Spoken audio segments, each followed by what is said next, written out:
This is the first episode to a new series I'm doing where I read internet stories with gameplay in front of it. And today, the first one is going to be an old one, but a good one, called Anansi's Goatman story. To add a little bit of clarification, Anansi's Goatman was first uploaded on the 28th of September 2012 to 4chan's Paranormal Export, so it reads kind of like a green text in the opening. So I'm going to start reading now. Here's my story. Be 16, be black, and have family down in Alabama. They farm and own a huge amount of land down in Huntsville. Uncle owns a big house and a bunch of trailers they put out in the woods for hunting or camping. Down south, cousin suggests that we go out there to camp. Know I'm a city kid from Chicago, so they tease the fuck out of me. Collect food, kill a pig and some chickens, and bring necessities to camp out for a few days. We get to camp and it's obvious something is weird. Air has this weird electric smell, like right before a storm, like ozone. We think nothing of it and unpack and go down to a little creek to swim for a few hours. All of a sudden, some older white guy and a white teenager come out of the bushes. He has a shotgun in the crook of his arm and says hello and asks us what we're doing this far back in the woods. Tell him about my uncle, who he knows, and says we're camping out.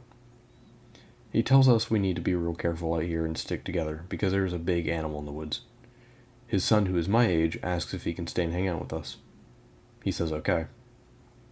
I'm going to stop green texting because the story is fairly long and the format is harder to write in. So we end up playing football. Dicking around with me, there's the white kid, Tanner, 5 of my cousins, and then 4 of their friends. In total, there were 5 girls, 6 boys. We all were around the ages of 15 to 17, and we ended up just dicking the day away. Say that 5 times fast. Eventually, we head back to the camp and pull out some stuff for a campfire. Even though the trailers both had kitchenettes, Tanner says that his family's property sits up against my uncle's. He wants to run home and ask his dad if he can come out camping with us. My cousin Rooster says he's going to go with him since it's going to get dark soon. One of the girls also wants to tag along. It's about 7 o'clock and it's starting to get pretty dark. They grab flashlights and take the trail toward Tan's property. The rest of us chill, we make s'mores, drink, and kiss on the girls. About 30 or 40 minutes later, there's a smell of ozone again. You could notice it over the scent of the fire we had started. This really nasty, coppery smell, like right after you've had a nosebleed and it stopped. It wasn't exactly like dried blood, but it was just that metallic, back of your throat smell. We immediately think that it's some kind of electrical malfunction or that someone left a hot plate or on some shit. We search the trailers and nothing's on, but we can all smell it. All of a sudden, we can hear people booking down the path towards us. Rooster, Tan, and the girl all come running into the clearing, out of breath, and they don't even break stride. They all run in the trailer, right by where the fire is. We all get the fuck out of there and into the trailers. They end up calming down, and even Rooster's crying his fucking eyes out at this point.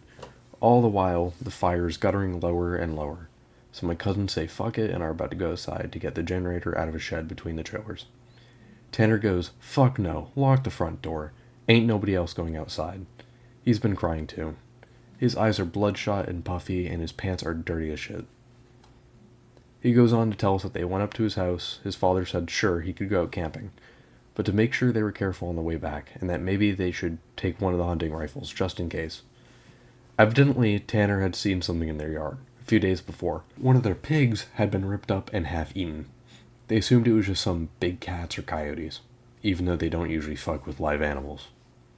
Tanner went upstairs, packed his stuff, and told his dad they would be okay without the rifle, because coyotes avoid people. Then they start walking back toward where we were camping. Rooster finally stops crying and shaking. The girl already had, but was now just staring out the window with a dumb look on her face. He says that they had gotten halfway into the woods toward the camp when they started to hear the shit in the forest. It was almost pitch black by the time, so they weren't sure at first where the fuck it was. The girl says that she heard something in the bushes right off the trail. They all beamed their flashlights over, and there was something standing in the woods in the little hollow. Rooster said that they shouted at him and told him that he was scaring the fuck out of them and what a dick he was. He says that's when he realized that guy was facing away from them. They keep walking and they start smelling the nasty coppery ozone smell. They say that they look off into the forest onto the opposite side and there's a dude standing there too. Back backward, slightly closer to the path. So now they start power walking, and Tan goes, I should have taken the fucking rifle.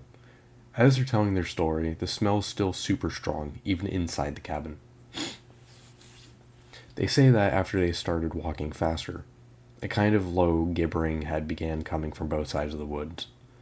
And as they book it to the trailer, the girl said that she flashed her light out to the side of them and saw something jerking itself through the woods.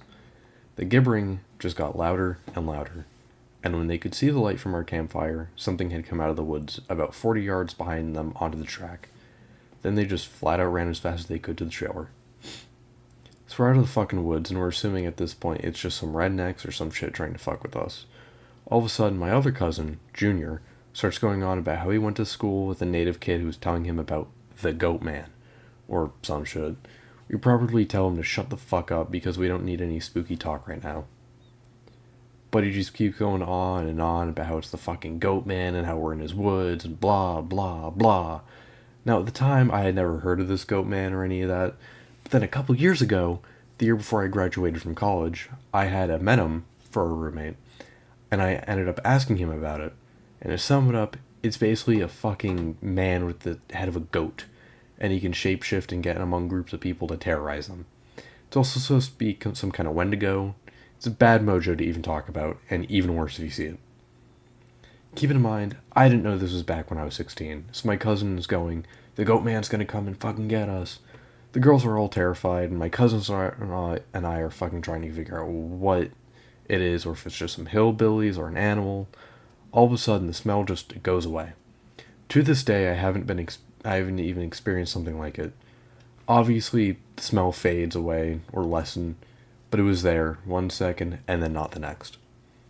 So it's just after an hour, making it around 9 to 10. We stopped shitting bricks enough to go back outside and stoke the fire again. We figured it was just some assholes trying to fuck with us, so we don't go back home. Because we think if we do, they'll chase us through the woods or some crazy shit. Nothing else weird happens that night. We stay another night, and for the main part of that night, nothing happens. But at about 1 in the morning, we're outside getting drunk and telling ghost stories. As someone is finishing some too spooky story, I don't remember what it was about, then the smell comes back. It's so fucking strong that one of the girls literally starts vomiting. I stand up, and you can actually see how clammy the air was. I say we should get back inside, and this isn't right. We should have just left, and so we all go back inside. And we're standing around, my cousin keeps going on about how it's the goat man. My other cousin Rooster tries to shut him up. And all the while, I'm just feeling that there's something wrong, and I can't figure out what it is. We end up sitting there for a while. The smell's just as strong, and we're terrified and huddled in the camper. We end up cooking brats for everyone because nobody wants to go outside. It's one of those packs with 4 brats. We have a total of 3 packs. I grill them up on the stove and give everybody a hot dog, then get mine. After a while, one of my cousins get up and goes to the pot to get another one. He starts grumbling about how I got 2 brats and everyone else got 1. I look at him like he's stupid, and I tell him that everybody only got 1 because there's only 12 brats, and that if he wanted more, he should open up a new pack and get more. That's when the girl had been out with Rooster, and Tan just starts screaming, "Oh, Jesus Lord, oh, get it out." She's crying and shivering, and then it dawns on the cousin standing up what is wrong. Me and him both glance around the room, and I feel my heart sink. I run out of the cabin, and the girl runs out with us. The trailer door is banging alongside the trailer as everybody books it out. One of my cousin's friends asks what was wrong. I started counting us. There's only 11 now. I shit you not, my cousin verified. There had only been 12 people in the cabin, but being that everybody didn't really know each other well, nobody had noticed the whole time that there was an extra person. Then I realized earlier that I kind of noticed something was off. You know how when you're just digging around having a good time, that you don't, sweat the small stuff, and you don't always keep track of certain things? I'm dead sure that someone else had been in that trailer with us, and that they had been out there for at least a day, eating with us. Makes it worse is that I couldn't figure out who it was, because I don't think anyone actually interacted with the other person. The girl kept praying to Jesus, and we're all sitting outside. Eventually we get big sticks and go back in the cabin. There's nobody in there. Count again, and there's 11 people. We go back in the trailer and lock the door. We explain what happened.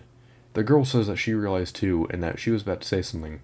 The person next to her grabbed her leg hard, leaned over her, and said something that she couldn't understand. So we were pretty much scared as we huddled together, and I fall asleep. When I wake up, the sun is just coming up, and half the people are asleep, and the other half are packing stuff up. We all want to walk back home, but like 4 people want to stay until the sun is all the way up. And some people think that we're just messing around and still want to stay at the trailers. I just want to get out of the woods. The girl's name was Kira, the one that the Goatman had touched. Anyway, I asked her if she really thinks it was something bad, and she says that she just wants to go home and that she doesn't want to be out in the woods for another night. So we decided to split up. The 4 that want to go can go, but I have to stay because I have the keys to the cabin and it's my uncle's, and I have to lock up. I'm super annoyed at this point because I feel like people aren't taking this seriously, and I definitely didn't want to be out in the woods for another night. Spend the rest of the day trying to convince the rest of the people. Now 4 girls and 4 guys. To get it out of the Dodge, Tanner leaves with them and gets a rifle and says he's going to be back. So there's just 7 of us, left by 4 p.m. At around 5 p.m., he hasn't made it back yet, and we're getting extremely antsy. The only reason I stopped begging them to leave was because he went to go get a gun. At around 5:30 p.m. or so, the one cousin that did stay says that the girl Kira is outside.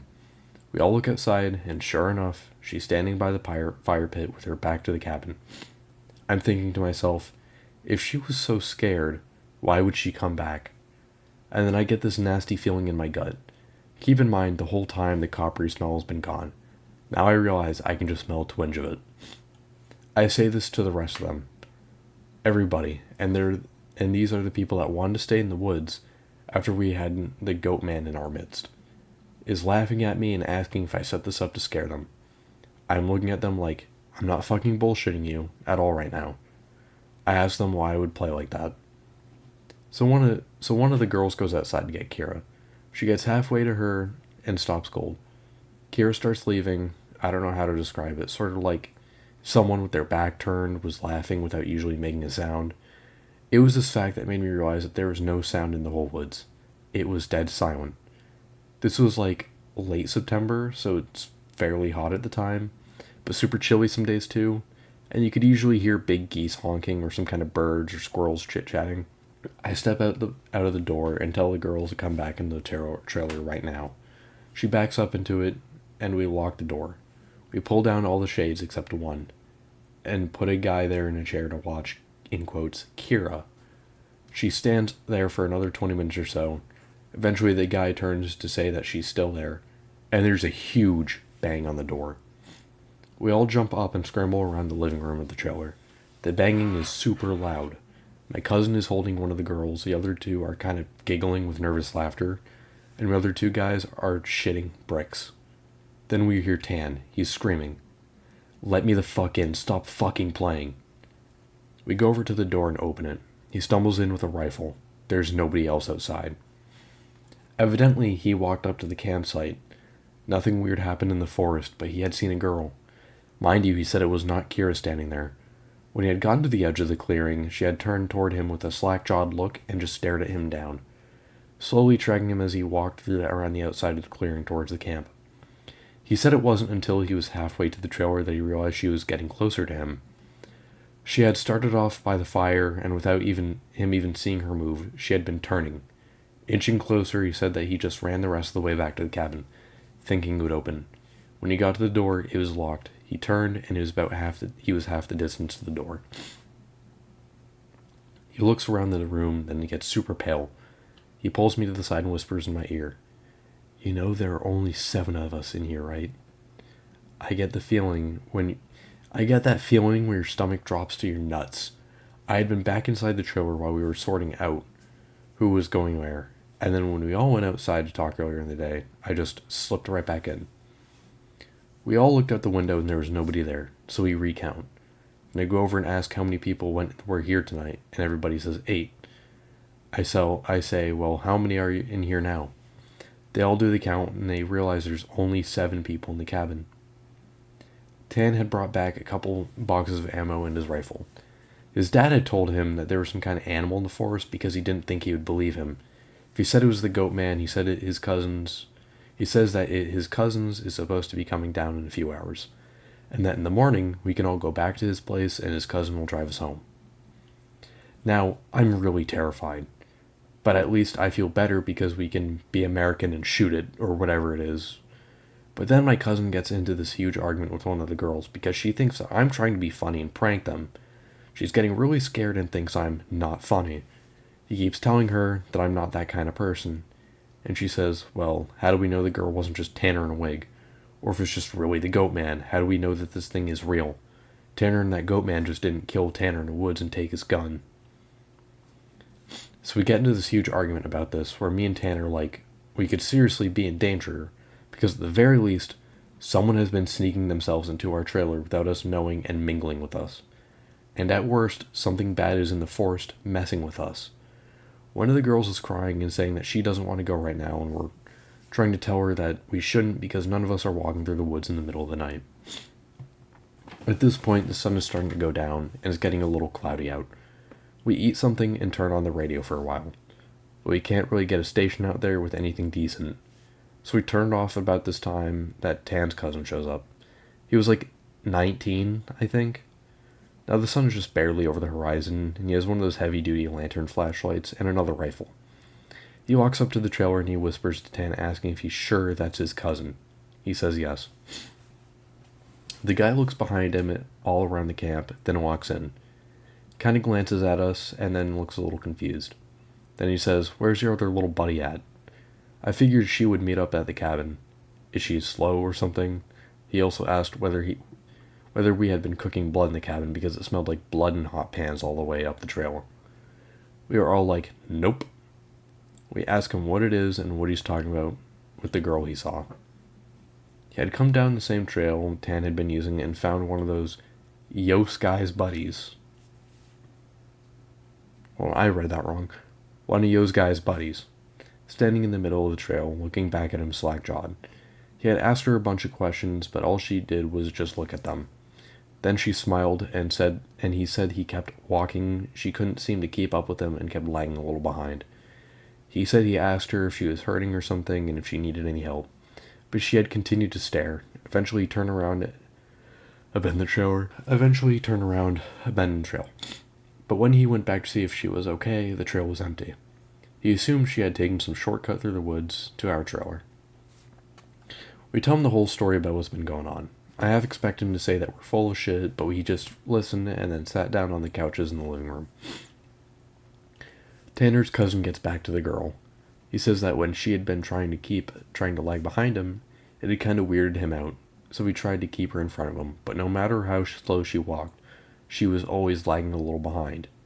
He smelled this nasty smell, and it got stronger as he got to the camp. Eventually, it got really strong. She had something really low that he didn't catch, and when he had turned around, she had been right up on him. He stepped away from her. It was at this point that he asked if she was okay. She wasn't. He offered to carry her back the rest of the way. She just kept staring. He said he reached out for her, as in to grab her on the shoulder, but he must have misjudged the distance, because she was off to the side where he had put his hand, like she had moved while he was looking dead at her. So at this point, we know this is real. Unless Tan's playing a big joke, which we can tell he's not, because he's, scared. They load up their rifles, we eat some more, and we just kind of sit around until about 11. To this day, every time I think about this, I really pray to God that it's just some huge prank that my cousins played on me, and just never revealed so that I would just be scared for the rest of my life. At around 11, the stink of copper turned into an actual gross, blood-like smell. Like cooked blood and singed hair. Tan and his cousins, Reese, get up and instantly grab the rifles. There's like a half knocking, half clawing at the door, and I shit you not, there's this voice. It sounds like when you see those YouTube cats and dogs whose owners teach them how to talk. It says this in a halting, weirdly toned voice. Let me in. Stop playing. It made my nuts creep against my body, and one of the girls just starts crying and calling for Jesus. It was so obviously not a person talking. It didn't have the right cadence. That's something I never realized until this moment. But all people have a certain cadence when they talk. No matter what language, all people have a certain kind of rhythm when talking. This didn't have any cadence or rhythm. One of those YouTube cats, that's what it sounded like outside the door.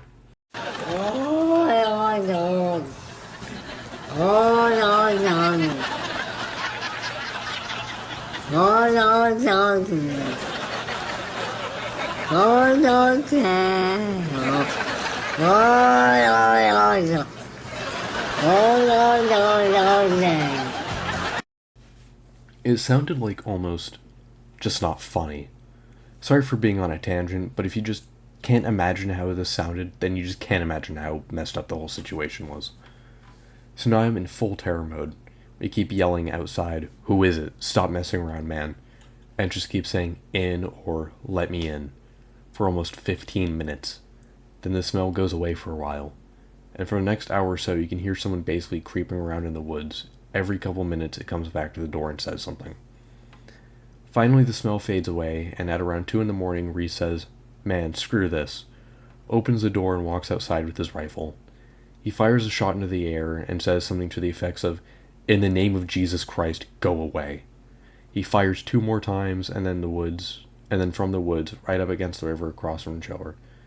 It sounded like something is slowly gibbering and hooting. Then it starts screaming, and it almost sounds like a woman and a cat in a bag screaming together. I seriously have never heard anything like that. We can hear the brush over that way start to shake. Reese fires over into the tree line and starts backing up into the building. We lock the door and we can hear this keening and screaming. Reese says something had come out into the bushes super low to the ground and was crawling towards the cabin he had shot at it. Pretty much that was how the rest of the night went. Literally constant screaming for the next 2 hours and things moving out in the tree line. But it never came back up into the cabin until everybody had finally fallen asleep. Tan had been sitting in the chair watching the door with his rifle. Nobody else heard or saw this, and he told me 2 days later after the whole thing was over. He said he had been nodding off after the screaming and noises finally stopped. He'd been almost asleep when he saw someone come out of the bathroom, then lay down in the middle of the floor and go to sleep.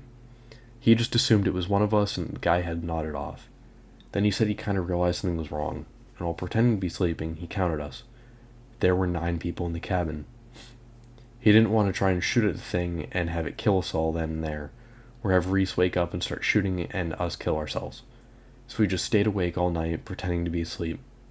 He said sometimes it would stand up and kind of do this weird jittery thing, or heave like it was laughing, then it would lay back down.